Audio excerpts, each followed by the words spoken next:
une vidéo que je vous ai proposée sur Instagram et que vous avez dit oui à genre 100%, donc je suis très contente de vous la faire. Ça change un petit peu et je suis contente d'aborder des sujets un petit peu plus sérieux sur cette chaîne. Ça fait pas de mal d'aborder aussi ce type de sujet là parce que c'est nécessaire et c'est utile. Avant de commencer, cette vidéo est sponsorisée par mes cheveux.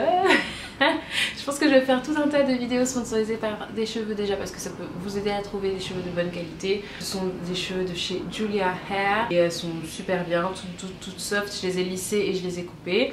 Et aussi puisque ça permet également de pouvoir vous trouver un bon salon de coiffure, parce que moi je travaille avec Umoja Hair Studio, qui est donc Sarah, que j'adore et que j'embrasse, qui donc me fait, là elle me l'a montée en perruque, mais elle peut vous faire des tissages, des soins sur cheveux nappis, voilà, j'en parle parce que je tiens beaucoup à elle et parce que je trouve qu'elle fait un travail formidable.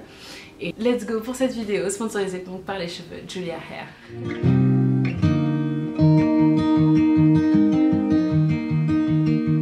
Alors, gérer son argent.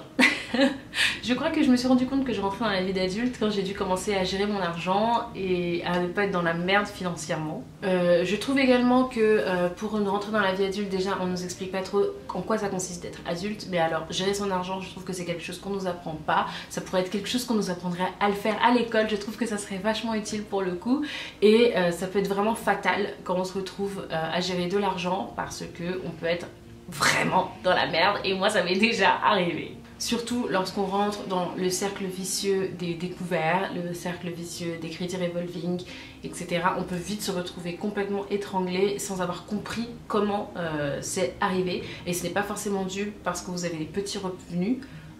Si vous ne savez pas gérer votre argent, que vous avez des petits revenus ou que vous avez des gros revenus, c'est pareil en fait. Moi je ne savais pas gérer mon argent quand j'avais 490 € de stage et je sais toujours pas. Et jusqu'à pas longtemps je ne savais pas gérer mon argent alors que j'avais un salaire de cadre. Donc vous voyez, ça n'a rien à voir, on peut être dans la merde financièrement à tout niveau de rémunération. Alors dans cette vidéo on va vraiment apprendre à faire un budget, comment on fait un budget, et dans une vidéo suivante, dans une autre vidéo, cette fois-ci je parlerai de toutes mes petites astuces pour gérer à proprement son argent. Donc là on va vraiment parler du budget et comment on fait un budget.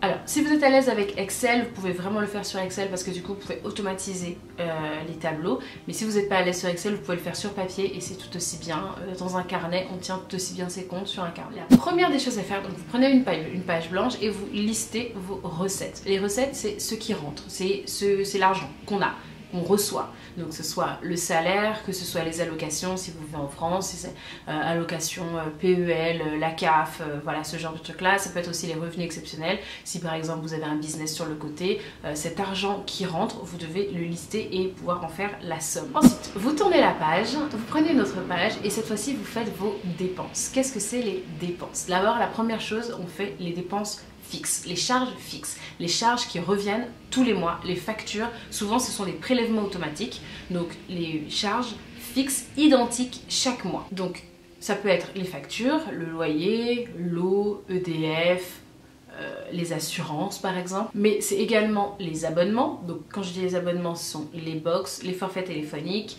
Body Minute par exemple, tous ces prélèvements automatiques qui passent sur votre compte en banque. Et si vous avez des frais fixes aussi, des choses que vous payez tous les mois de manière régulière, genre par exemple pour moi ça va être la psy par exemple, je sais que j'ai tant de montants par mois de psy puisque j'ai 2 séances par mois, donc je les inscris également dans ces montants de dépenses fixes. Ensuite, vous devez pouvoir estimer votre budget nourriture. Je ne parle pas des restaurants, plaisirs, etc. Ça, on en parlera après. Je parle vraiment des nourritures, de ce que vous achetez au supermarché. Alors, c'est pas forcément facile une première fois de pouvoir estimer son budget nourriture, surtout si vous faites les courses un peu tout le temps, par exemple, si vous n'avez pas hebdomadiser les courses ou mensualiser les courses.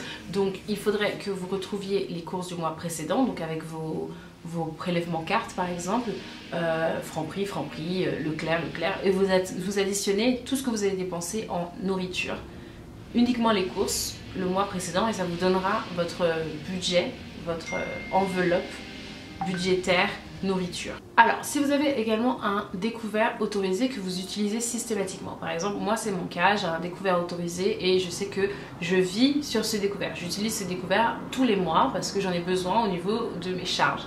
Donc du coup vous le rentrez également en recettes et en dépenses. C'est-à-dire vous le mettez en revenus dans votre première feuille de revenus et vous le mettez également ce montant-là de découvert autorisé dans vos dépenses, puisque à la fin du mois vous êtes en découvert, vous avez par exemple moins 500 € sur votre compte en banque, lorsque votre salaire tombe il est avalé mais vous le réutilisez à la fin du mois, donc il est à la fois en dépenses et en recettes. Pourquoi on fait tout ça? Ça permet d'y voir plus clair et d'avoir du coup toutes les cartes en main. Alors là on a la partie donc qui fait mal.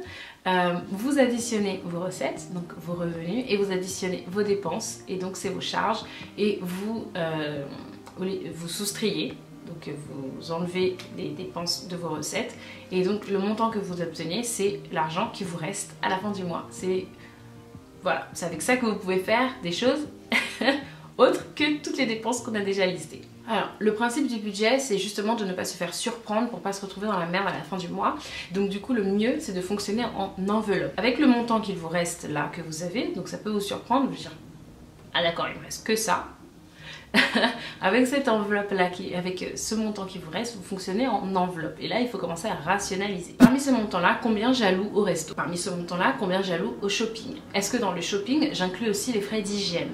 Je m'explique, les pâtes dentifrice, les brosses à dents, le démaquillant, les cotons démaquillants, est-ce que ça fait partie du shopping ou ça fait partie du budget course qu'on a déjà mis en place? Donc voilà, c'est des choses auxquelles il faut penser. Les cotons périodiques, les choses comme ça, est-ce que ce sont du shopping? Donc est-ce que je le déduis de cette enveloppe qui me reste là? Ou alors c'est déjà pris en charge dans les frais de nourriture, puisque du coup je fais les courses tout en même temps. Également, en enveloppe, est-ce que je mets une enveloppe aussi pour les soins à moi-même? Les cheveux par exemple, les ongles par exemple, moi la manicure, ou est-ce que je vais régulièrement à l'institut de beauté pour l'épilation, etc. Combien j'alloue à chacune de ces choses-là? Alors, ce n'est pas toujours possible, on n'a pas tous les mêmes revenus, on n'a pas tous la même vie, on n'a pas tous les mêmes problèmes, mais c'est important de l'avoir toujours en tête et l'important est déjà dans la démarche. Donc, combien est-ce que je mets de côté par mois? Ça peut être 10 € par mois, c'est-à-dire que c'est le maximum de ce que vous pouvez vous permettre de mettre d'épargner, mais à la fin de l'année, ça vous fait 120 € d'épargner. Ça peut être 100 € si vous avez, donc à la fin de l'année, ça vous met 1200 € de côté. Et il faut le faire, au moins dans la démarche, au moins pour commencer à mettre quelque chose de côté. On ne sait pas, pour les coups durs, ça peut être un oreiller, un coussin pour amortir une dépense exceptionnelle qui va arriver. Genre par exemple une voiture qui tombe en panne, un accident de la vie ou autre. C'est toujours bien d'avoir quelque chose de côté pour pouvoir pallier à cette dépense-là qui viendra. Donc il faut mettre un tout petit peu quelque chose, toujours le même montant, à minima, de côté. Et donc de le prévoir dans le budget, épargne. Combien dans l'enveloppe qui me reste, du montant de ce qui me reste, je mets en épargne. Je vous assure que même juste dans la démarche c'est important. Si c'est seulement 4 €, si seulement 10 €, faites-le quand même. Et donc voilà, vous avez donc votre budget. Ça y est, c'est fait. On appelle ça donc ce que vous venez de faire, c'est un budget. Maintenant, c'est pas le plus difficile, c'est pas de le faire parce qu'en général on le fait en fin de mois quand genre on n'a plus d'argent, on se dit ah mais c'est mort, je me retrouve pas le mois prochain dans cette situation. Le plus difficile c'est de s'y tenir et croyez-moi, c'est pas facile. Et surtout soyez bienveillant vis-à-vis de vous-même, c'est une éducation, c'est quelque chose qui s'apprend petit à petit. Si vous n'êtes pas, si vous n'y arrivez pas ce mois-ci, si vous n'avez pas réussi à vous y tenir, si genre vous avez pris au début dans votre budget resto pour allouer du shopping et qu'ensuite vous avez fait un resto à la fin du mois et du coup ça vous a mis dans la merde, c'est pas grave, le mois prochain est toujours là pour pouvoir se rattraper et pouvoir retravailler sur les erreurs qu'on a fait le mois précédent. Pour les enveloppes, en petite astuce, mais du coup je vous donnerai vraiment des astuces dans la prochaine vidéo, je vous encourage par exemple, lorsque vous faites par exemple du shopping, à retirer l'argent en espèces, par exemple, comme ça vous pouvez surveiller ce que vous dépensez. C'est facile de se dire, oui j'ai 100 € de shopping, mais à la fin, lorsque vous additionnez tous les tickets de caisse que vous avez fait en cet après-midi de shopping entre copines, ça fait par exemple 140. Et sur le moment vous vous dites c'est bon, non c'est bon, avec les trucs ça devrait se gérer, je vais vraiment me retrouver à 100 €, sauf qu'avec la monnaie ou les trucs etc ça arrive à 140 et donc vous avez dépassé votre budget. Donc je vous encourage à retirer de l'argent, vous allez vraiment voir l'argent s'en aller, ça peut vous aider. Voilà, je ferai une vidéo suivante sur le budget, non, sur comment gérer son argent, les petites astuces pour gérer son argent. J'espère que cette vidéo vous a plu, n'hésitez pas à me mettre plein de petits commentaires et puis je vous fais des très gros bisous et je vous dis à très vite pour une nouvelle vidéo. Mouah.